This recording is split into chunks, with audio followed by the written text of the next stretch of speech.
Assalamualaikum warahmatullahi wabarakatuh. Anak-anakku sekalian, kali ini kita akan membahas mengenai virus ya. Nah, seperti kalian ketahui saat ini seluruh dunia mengalami masalah mengenai virus ini. Nah, untuk itu para ahli berlomba-lomba ya untuk mencari pemecahan masalah itu, antara lain dengan membuat vaksinnya. Nah, untuk mengatasi hal itu tentu saja kita harus memahami benar mengenai sifat-sifat dari virus tersebut.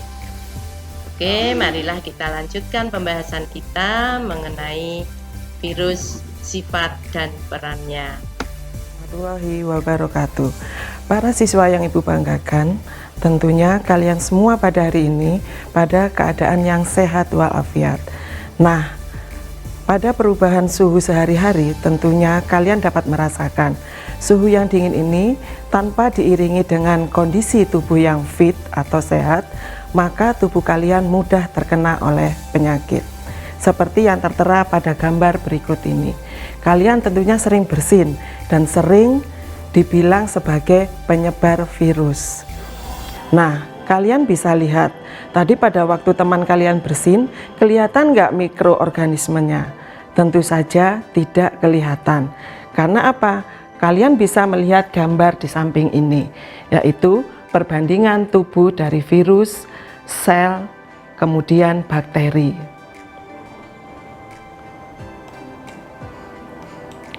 Nah, dari gambar tersebut, maka kalian sudah dapat menyimpulkan beberapa ciri dari virus.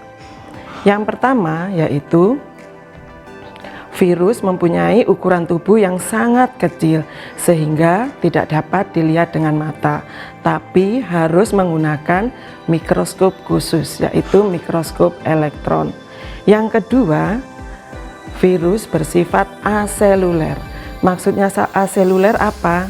Tentunya kalian sudah membaca materi yang ada di buku paket kalian, yaitu tidak memiliki organel sel, tidak memiliki dinding sel, tidak memiliki membran sel maupun sitoplasma, serta dapat dikristalkan.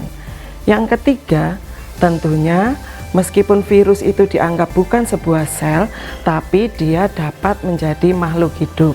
Cirinya dari mana? Yaitu dari asam nukleat yang dimiliki oleh virus.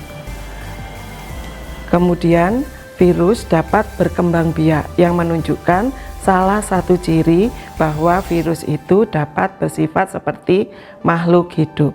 Nah, berikut ini adalah pekerjaan yang dibuat oleh teman kalian minggu yang lalu. Nah, saat ini Ibu bawa sebagai contoh dari virus tertentu, yaitu virus T atau bakteriofag. Dari virus ini tentunya kalian dapat melihat bagian dari salah satu contoh virus.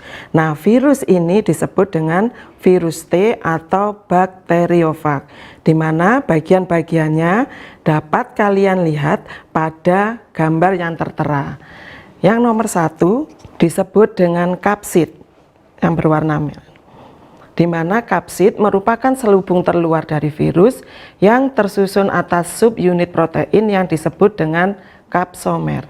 Nah, kapsid ini yang menentukan bentuk tubuh dari virus, sehingga virus mempunyai bentuk seperti huruf T, bentuk seperti bola, maupun berbentuk seperti tabung. Kemudian yang kedua bisa kalian lihat yang berwarna kuning. Nah, yang berwarna kuning keemasan adalah materi genetik. Nah, materi genetik yang dimiliki oleh virus bisa berupa ADN atau ARN maupun ADN dan ARN. Di mana fungsi dari materi genetik adalah untuk mengendalikan seluruh aktivitas dari virus. Yang ketiga adalah selubung. Selubung di sini adalah bagian bawah dari kapsid, di mana selubung ini berfungsi untuk melindungi keluarnya materi genetik. Yang keempat adalah serabut ekor. Serabut ekor di sini digunakan untuk melekat pada sel inang supaya dia dapat memasukkan materi genetiknya. Lempeng dasar digunakan juga sebagai tempat melekatnya serabut ekor. Nah, saat ini kita akan meneruskan materi yang selanjutnya, bahwa virus mempunyai materi genetik berupa ADN dan ARN, atau bisa juga ADN saja atau ARN saja. Nah, virus mempunyai tujuan untuk melakukan perkembangbiakan atau yang disebut dengan reproduksi. Nah, reproduksi pada virus dapat dilakukan dengan dua cara, yaitu daur litik dan daur lisogenik. Nah, untuk memahami daur litik maupun daur lisogenik, kalian bisa melihat tayangan video mengenai reproduksi virus berikut ini. Pada siklus lisogenik, DNA virus menjadi bagian dari kromosom sel induk dan bereplikasi memanfaatkan replikasi sel induk. Sedangkan pada daur litik, DNA virus langsung menghancurkan DNA sel induk. Pada daur lisogenik, bakteriofag menempel pada sel induk dengan menempel pada reseptor khusus pada permukaan selnya. Kemudian virus menyuntikkan DNA-nya ke dalam sel induk. DNA virus kemudian menempel pada bagian khusus pada kromosom sel induk. DNA virus ini kemudian disebut provirus. Setiap kali DNA bakteri bereplikasi, provirus juga bereplikasi. Dan setiap sel membelah, provirus juga akan terbagi pada setiap sel anakan.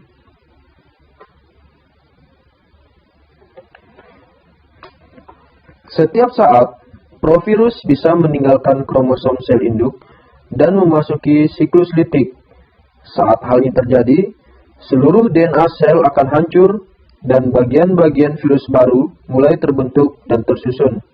Setelah itu, sel induk akan pecah dan melepaskan virus-virus baru. Pada daur litik, virus mengambil alih seluruh aktivitas metabolisme pada sel, bereplikasi, dan menghancurkan sel induk. Bakteriofag mengenali dan menempel pada reseptor khusus pada permukaan sel induk. Virus kemudian menyuntikkan DNA-nya ke dalam sel induk. Di dalam sel induk, DNA virus menghancurkan seluruh DNA sel induk. Virus kemudian mengambil alih seluruh aktivitas metabolisme sel induk untuk bereplikasi. Memanfaatkan material di dalam sel, DNA virus membentuk bagian-bagian tubuh virus. Setelah terbentuk, bagian-bagian tubuh virus tersebut kemudian tersusun membentuk virus baru yang utuh. Sel induk kemudian pecah dan menyebarkan 100-200 virus baru. Setiap virus baru tersebut dapat memulai siklus baru dengan menempel pada sel-sel terdekat. Nah, kalau kalian sudah memperhatikan video mengenai reproduksi daur litik maupun daur lisogenik, maka tentu kalian dapat menyimpulkan tahapan dari reproduksi. Nah, yang pertama adalah tahapan dari daur litik, yaitu ada tahap absorpsi, di mana virus menempel pada tubuh bakteri. Yang kedua adalah tahap injeksi. Tahap injeksi ini digunakan untuk memasukkan materi genetik ke dalam tubuh bakteri. Yang ketiga adalah tahap sintesis, di mana materi genetik dari virus akan menghancurkan materi genetik dari bakteri, sehingga materi genetik virus dapat melakukan replikasi. Nah, tahap yang keempat adalah tahap perakitan, di mana bagian-bagian yang sudah dibentuk di dalam tubuh bakteri akan dirakit menjadi virus T atau bakteriofag secara utuh. Nah, yang terakhir tentunya apabila sudah mencapai tahap terakhir ini, maka virus T atau bakteriofag akan keluar dari tubuh bakteri yang disebut dengan tahap lisis. Nah, tentunya kalian bisa melihat gambar ini di mana terdapat gambar secara utuh antara daur litik dan daur lisogenik. Dan kalian dapat mencari dan menemukan perbedaan apa yang terdapat pada tahap litik dan tahap lisogenik. Nah, tentunya dari penjelasan tadi kalian sudah dapat memahami tentang apa itu virus, bagaimana struktur tubuh, ciri-cirinya dan karakter dari virus, serta cara reproduksi virus dapat kalian pahami. Demikianlah penjelasan dari Ibu. Wassalamualaikum warahmatullahi wabarakatuh.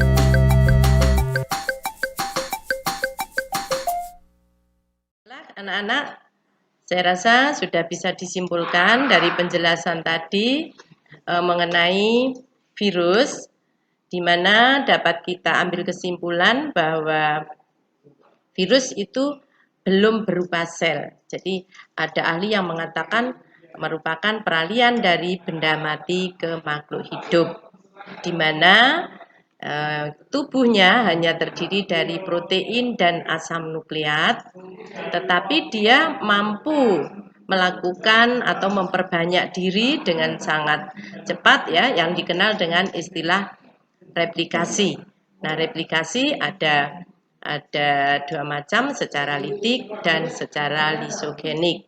Sedangkan virus berperan dalam kehidupan kita, ada yang menguntungkan atau berperan positif dan ada yang merugikan atau berperan negatif.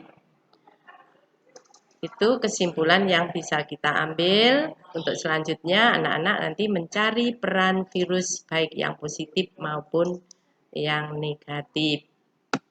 Demikian pembahasan kita mengenai virus, saya rasa sudah cukup jelas.